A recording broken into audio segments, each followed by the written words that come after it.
안녕하십니까. 우요한 목사입니다.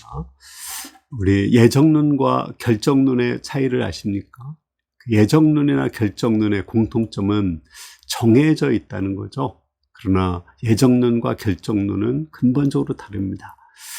결정론은 인간의 자유의지를 무시하고 결정된 거예요. 그냥 끌고 가는 것입니다. 그러나 예정론은 인간의 자유의지를 존중하며 인격적으로 인도해 가시는 것입니다. 성경에는 우리를 이미 영광스럽게 하려고 예정해 놓았다는 말씀이 있습니다. 그러나 우리 인간편에서는 영광스럽게 되기 위해서 해야 될 일도 있습니다. 오늘 말씀을 통해서 우리가 영광스럽게 되기 위해서 무엇을 해야 되는지 배우고자 합니다. 24절을 보겠습니다. 아버지여, 내게 주신 자도 나 있는 곳에 나와 함께 있어 아버지께서 창세 전부터 나를 사랑하심으로 내게 주신 나의 영광을 그들로 보게 하기를 원하옵나이다. 예수님은 십자가를 앞두고 나를 영화롭게 하셔서 아버지를 영화롭게 해달라고 기도했습니다. 하나님은 예수님에게 이미 너를 영광스럽게 하였고 또 영광스럽게 하리라고 말씀하셨습니다. 예수님의 지상 생활을 통해서 예수님을 영광스럽게 했고 또 앞으로 부활 승천을 통해서 하나님 우편에 앉게 하심으로 영광스럽게 하시겠다고 하셨습니다. 그 말씀대로 예수님은 부활 승천하여 지금 현재 영광스러운 모습으로 하나님 우편에 앉아 계시죠. 예수님은 자신도 영광스럽게 되었듯이 하나님께서 자신에게 주신 자도 예수님과 함께 있어서 영광스럽게 해달라고 기도하고 있습니다. 우리도 이 세상에서도 하나님의 영광을 보고 죽어서도 하나님 나라 가서 영광스럽게 되도록 기도하고 있습니다. 그럼 우리가 어떻게 영광스럽게 될 수 있을까요? 우리가 해야 될 일은 무엇일까요? 이 말씀에서 가장 중요한 단어는 함께라는 단어입니다. 우리가 예수님과 함께 있다면 우리는 영광스럽게 될 수가 있습니다. 하나님은 우리와 함께 하기를 원하죠. 예수님도 우리와 함께 하기 위해서 오셨습니다. 예수님의 별명이 임마누엘인데 임마누엘은 하나님이 우리와 함께 하신다는 거예요. 예수님이 부활 승천하셔서 성령을 보내셨는데 성령님도 영원토록 우리와 함께 하기를 원하십니다. 문제는 하나님이 함께 하기를 원하는데 내가 하나님이 함께 하실 만한 사람이 되는 것입니다. 우리가 어떻게 하면 하나님이 함께 하실 수 있는 사람이 될 수 있을까요? 첫 번째는 죄사함을 받아야 됩니다. 성령은 거룩한 영이죠. 더러운 죄가 있으면 함께 할 수가 없습니다. 마치 우리가 더러운 방에 들어가 살 수 없는 것처럼 거룩하신 성령님은 우리 안에 들어와 살 수가 없습니다. 우리가 회개하고 죄사함을 받을 때 성령님이 내 안에 들어오십니다. 둘째로 성령님이 내 안에 들어오셨으면 지속적으로 우리가 하나님을 사랑해야 됩니다. 하나님은 사랑하는 자와 함께 하십니다. 여러분들 하나님이 사랑하시죠? 그런데 실제 삶을 보면 그렇지 않을 때가 많습니다. 여러분들이 뭐를 가장 사랑할까? 나는 그 스마트폰을 사랑한다고 생각해요. 스마트폰을 안 가져오면 안절부절 못하고 또 잃어버리면 어떻게 해서든지 사고 또 스마트폰에 충전 그 프로테이지를 항상 바라보죠.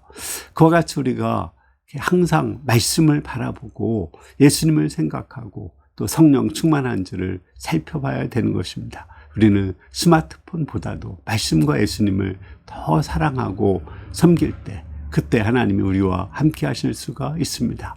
세 번째는 고난에도 함께 해야 돼요. 우리가 예수님을 믿으면 꽃길만 가는 것이 아니죠. 가시밭길도 가게 됩니다. 그때 예수님을 떠나면 우리를 영광에서 함께 하실 수가 없습니다. 혹시 잠시 떠났을지라도 다시 돌아와야 됩니다. 우리는 고난 중에도 예수님을 떠나지 말고 꼭 붙잡고 있을 때 우리 주님은 우리를 함께 하십니다. 세 가지 얘기했죠. 죄사함 받고 예수님 사랑하고 말씀 사랑하고 고난 중에 떠나지 않을 때 하나님이 우리와 함께 하시고 우리를 영화롭게 하여 주십니다. 25절을 보겠습니다. 의로우신 아버지여, 세상의 아버지를 알지 못하였어도 나는 아버지를 알았고 그들도 아버지께서 나를 보내신 줄을 알았습니다. 예수님은 의로우신 하나님을 알았어요. 하나님의 공의를 이루기 위해서 인간의 죄를 위해서 십자가에 죽으셨습니다. 십자가는 하나님의 사랑과 공의가 아주 잘 나타난 곳입니다. 사랑과 공의가 만나는 곳이 십자가입니다. 그런데 세상 사람들은 그 예수님을 믿지 않았죠. 그렇기 때문에 그들은 의롭다함을 받지 못했습니다. 그러나 제자들은 예수님을 그리스도로 믿고 십자가 예수님을 믿었습니다. 그러므로 그들을 의롭다고 인정해 주셨어요. 예수님을 믿음으로 의롭게 된 거죠. 이것을 이신칭이라고 하는데 기독교의 아주 핵심되는 것입니다. 우리가 의롭지 못하지만 의롭다고 인정을 해 주시는 것입니다. 우리를 의롭다고 하셨기 때문에 이제 우리는 그 의를 의지해서 의롭게 살려고 노력을 해야 됩니다. 그러면 하나님께서 우리를 영광스럽게 해주십니다.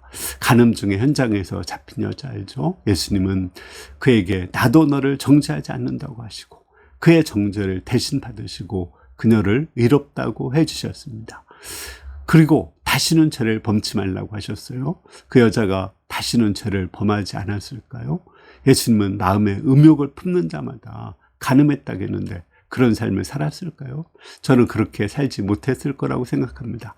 그러나 그가 의롭게 살려고 끊임없이 투쟁을 하면 하나님은 그걸 보시고 의롭다고 인정해 주십니다. 이와 같이 우리는 예수님을 통해서 의롭다함을 받고 그리고 의롭게 살려고 노력을 해야 됩니다. 그러면 우리를 의롭다고 인정하시고 의롭게 된 우리를 영화롭게 하여 주십니다.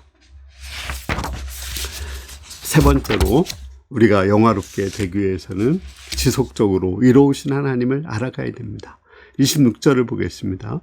내가 아버지의 이름을 그들에게 알게 하였고 또 알게 하리니 이는 나를 사랑하신 사랑이 그들 안에 있고 나도 그들 안에 있게 하려 하십니다. 예수님은 의로우신 하나님을 계속 알게 하신다고 했어요. 예수님은 십자가를 통해서 우리가 의롭게 살도록 의로우신 하나님을 알고 의롭게 살도록 우리를 인도해 주신다는 말입니다. 그러므로 우리 편에서도 의로우신 하나님을 알고 또 알아가야 되는 것입니다. 의롭게 되는 길은 오직 십자가 외에는 없습니다. 의롭게 된다는 것은 결국은 하나님의 법을 지키는 거죠. 하나님의 선을 지키는 것입니다. 마치 도로에 중앙선이 거져 있죠. 그 중앙선을 넘으면 큰 사고가 날 가능성이 있습니다. 아주 위험하죠. 마찬가지로 하나님도 우리 인생에 선을 거놓았습니다. 우리 인생에 법을 만들어 놨습니다. 그 법을 지키는 것입니다. 그러나 세상 법하고 우리가 지키는 법은 좀 다르죠. 세상에서는 그 법을 못 지킬 때 남을 판단하고 정죄합니다. 그러나 우리 예수 믿는 사람들은 그 법을 하나님의 은혜 속에서 지켜가는 거예요. 내가 의롭다함을 받고 의롭게 살 뿐 아니라 또 다른 사람을 의롭다 하기 위해서 의롭게 만들기 위해서 우리가 십자가의 길을 가는 것입니다. 그것이 우리가 의로우신 하나님을 알고 또 지속적으로 하나님의 의로우심을 알아가는 것입니다. 우리 예배당 뒤편에 탁구대가 있었습니다. 탁구 치면서 또 정말 재미있게 놀고 또 서로 막 소리도 지르고 이렇게 했습니다. 그런데 옆집의 원룸에서 학생들이 공부하는데 방해가 된다고 해서 치워달라고 해서 그것을 우리가 철거했습니다. 이번에 그곳에 바닥이 울퉁불퉁해서 다시 깔고 파라솔을 놓고자 했는데 그것도 이야기하면 시끄럽다고 또 얘기가 나와서 우리 교회 예배당 앞면으로 옮겼습니다. 이것이 의를 지키는 것입니다.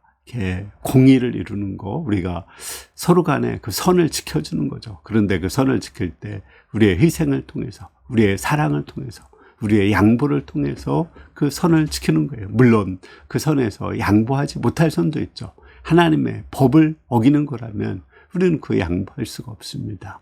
뭐 우상숭배하는 거라든지 또는 이렇게 우리의 신앙생활을 하지 못하도록 방해한다면은 그것은 양보할 수 없지만 그렇지 않다면 우리는 십자가를 지고 양보하면서 하나님의 의를 이루어가야 됩니다. 지속적으로 우리도 예수님처럼 십자가를 지면서 다른 사람들을 의롭게 하는 삶을 살아야 됩니다.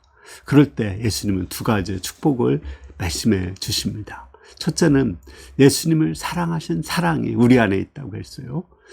예수님을 사랑하신 그 사랑으로 우리를 사랑해 주신다는 것입니다. 우리는 예수님처럼 대우를 받게 되고 예수님처럼 사랑을 받게 되고 그 사랑으로 우리도 다른 사람을 사랑할 수가 있습니다. 두 번째는 예수님께서 우리 마음의 중심 의자에 앉으십니다. 우리 그 CCC 사형리에 보면은 마음의 의자에 내가 앉아 있는 사람도 있고, 또 그 의자의 밑에 예수님을 둔 사람도 있고, 또는 마음 바깥에 둔 사람도 있습니다. 우리 예수 믿는 사람들이, 많은 사람들이 마음 중심에 내가 앉아 있고, 그 의자 밑에 예수님을 앉게 하는 사람이 있습니다. 우리는 그렇게 하지 말고 의를 지킬 때, 우리가 바르게 살고자 노력할 때, 십자가를 질 때 주님께서 그 마음의 의자에 앉아 계실 수 있습니다. 그러면 우리가 예수님의 은혜로 살아갈 수가 있습니다. 그리고 우리가 영화롭게 될 수 있습니다. 결론적으로 오늘 요절 말씀 한번 다시 읽어보겠습니다. 24절입니다. 아버지여, 내게 주신 자도 나 있는 곳에 나와 함께 있어 아버지께서 창세 전부터 나를 사랑하심으로 내게 주신 나의 영광을 그들로 보게 하기를 원하옵나이다. 하나님은 우리를 영광스럽게 하려고 예정해 놓으셨습니다. 또 이미 영광스럽게 하셨습니다. 이렇게 영광스럽게 된 사람들 중에 많은 사람들이 있죠. 구약의 에녹 같은 사람은 하나님과 동행했습니다. 그 시대 사람들이 죄를 죄로 여기지 않고 하나님을 이렇게 업신여기고 죄를 자랑하며 살았거든요. 근데 그 시대의 물결을 따르지 않고 에녹은 하나님과 동행했습니다. 그리고 노아도 그렇죠. 모든 사람들이 다 죄악된 길로 갈지라도 노아는 의롭게 하나님과 동행하며 살았습니다. 하나님은 에녹을 하늘에 옮기시고 죽음을 보지 않게 하셔서 영화롭게 하셨고, 노아를 구원하셔서 영화롭게 하셨습니다. 야곱이 그 부모를 떠나서, 그 집을 떠나서 베델에서 잠을 잘 때입니다. 돌베개 펴고 잘 때 하나님이 꿈에 나타나셔 너와 함께 하신다고 약속해 줬습니다. 그때 그곳에 그는 돌단을 쌓고 베델이라고 불렀어요. 베델은 하나님의 집이라는 뜻이거든요. 그곳이 영광스러운 곳임을 인식하게 되었습니다. 그러나 야곱은 하나님을 사랑하지 않았죠. 그 위에 아내를 사랑하고 자녀를 사랑하고 그리고 돈을 사랑했습니다. 하나님엔 관심도 없었어요. 그러나 에서가 자기를 죽으려고 올 때 그는 다시 이렇게 회개하고 하나님을 자신의 마음의 중심에 영접했습니다. 물론 그 후에도 세겜에서 숫곳에서 한 10년 있으면서 하나님을 이렇게 소홀히 대했지만 다시 그 세겜 사람들의 그런 침략을 듣고 나서 이렇게 베델 서원을 갚고 하나님과 함께하는 삶을 살게 되었습니다. 그때 야곱은 이 세상에서도 영광스럽게 되었고, 또 하나님께서 야곱을 영광스럽게 하셔서 하나님 나라 가서 영원히 살게 하셨습니다. 우리가 하나님과 예수님과 함께하고 예수님을 사랑하고 또 예수님의 고난에 참여하고 의롭게 살려고 노력하고 또 다른 사람을 의롭게 살도록 노력하는 가운데 이 세상에서도 하나님의 영광을 맛보고 또 죽어서도 하나님 나라의 영광에 들어갈 수 있기를 기도합니다. 아멘. 기도하겠습니다. 하나님 아버지, 오늘 말씀을 통해서 우리 이제 하나님께서 우리를 영광스럽게 하시려고 예정했지만 우리가 하나님의 영광에 참여하기 위해서 하나님과 함께하는 생활, 죄사함을 받고 하나님을 사랑하고 고난 중에도 하나님 사랑하며 또 의롭게 살려고 노력해야 되는 것을 배웁니다.